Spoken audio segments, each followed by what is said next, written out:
Welcome everyone to OTOT, also known as Occupational Therapy Overtime. I'm your host, Eric, and today we will be teleporting back in time to 1966. During this time, there has been significant progress made towards the field of occupational therapy.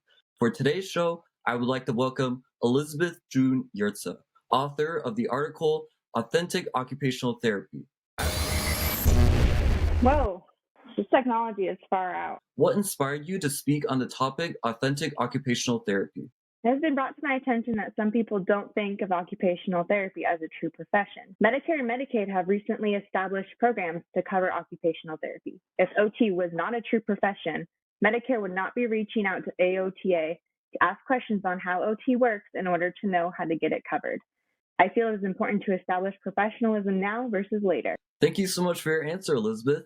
So there seems to be a vast difference between occupational therapy during your time period of 1966 and today during 2021. What steps can you tell me have been made towards occupational therapy during your time? Well, recently we've begun making individuals take examinations before they can become an OT. We switched to making sure that individuals get a proper education back in the 30s, but now there are examinations that must be passed before one can practice as an OT. The technology was also evolving and gave us more wheelchairs and prosthetics to work with. And now here we have joining us is occupational therapist Charlene. Would you be so kind as to introducing yourself and answering the same question? Thank you so much for having me here. I am an occupational therapist at a skilled nursing facility where I typically work with the older adult population who need long-term critical care from the interprofessional team. I work with patients who have gone through traumatic injuries such as a car accident, mental illness such as dementia, and even those who have gone through hip replacement surgery due to a fall. To answer your second question regarding steps being made in 2021, according to the American Occupational Therapy Association in August 2020, there has unfortunately been a 9% cut in therapy services due to Medicare and Medicaid's change in budget priorities.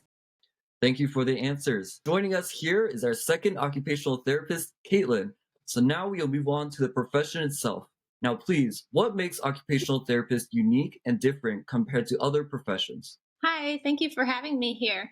So I'm an occupational therapist and owner of Walking with Nature, an outpatient pediatric clinic. I specialize in hippotherapy and horticultural therapy. So OT is very unique compared to other health professions because we focus on each person as a whole individual with many different capabilities. So even though someone might have a physical or cognitive limitation, there's a lot of potential for them. Occupational therapists, as we can see clearly, are a very unique group. How do you decide what interventions to assign during a therapeutic program? Because everyone is different, during the initial evaluation, we really get to know the patient and find out what the individual finds purposeful. What motivates one person might not motivate someone else, and to get the best results, the individual needs to see themselves getting back to whatever is important to them. I typically ask the client what daily activities they participate in, hobbies, and responsibilities they hope to perform in as independently as possible after recovery. Building off of your answers, Elizabeth and Caitlin, how do occupational therapists help the patient emotionally? A lot of feelings one has while going through occupational therapy is directly correlated with their perception of themselves. We have full influence of their perception by providing adaptations to create an environment that they can control part of. It is true that we have an influence on their perception, and creating an environment where everyone feels safe is really important. Wow, I have learned so much so far. Now my final question for the night. Elizabeth and Caitlin, what is authentic occupational therapy? Authentic means coming to terms with what the individual can and cannot do. You must be your true self. Being an authentic OT means involving the client to figure out what they like to do and what they find purposeful. They also recognize the responsibility of being a lifelong student and realize that things change and you need to change with them. So for an example, in my pediatric outpatient clinic, I really have to plan the session around the client and how they're feeling that day. If they feel uncomfortable doing a particular exercise, I must respond to their emotions, and I have to be adaptive and flexible with having other suggestions ready for them.